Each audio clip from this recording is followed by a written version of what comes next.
بسم الله الرحمن الرحيم تبارك وتعالى إن هذا القرآن يهدي للتي هي أقوم وقال النبي صلى الله عليه وسلم خيركم من تعلم القرآن وعلمه। आज हमारा ये तीसरा इजलास शुरू हो रहा है। तिलावत कुरान मजीद के लिए मैं दावत देता हूँ साद अब्दुल रज़्ज़ाक़ को कि वो यहाँ तशरीफ़ लाएँ, तिलावत कुरान मजीद सुनाएँ। साद अब्दुल रज़्ज़ाक़। अऊज़ु बिल्लाहि मिनश शैतानिर रजीम। बिस्मिल्लाहिर रहमानिर रहीम।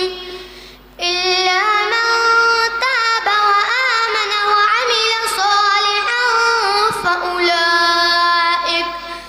فأولئك يبدل الله سيئاتهم حسنات وكان الله غفورا رحيما।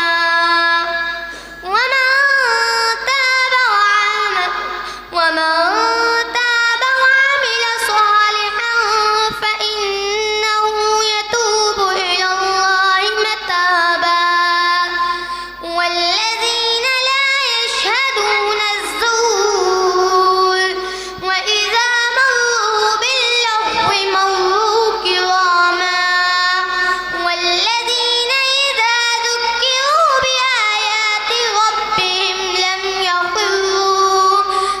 يخروا عليها صما وعميانا والذين يقولون ربنا هب لنا من أزواجنا وذرياتنا قرة أعين واجعلنا للمتقين إماما أولئك يجزون الغرفة بما صبروا ويلقون فيها تحية وسلاما خالدين فيها حسنت مستقرا ومقاما قل ما يعبأ بكم ربي لولا دعاؤكم فقد كذبتم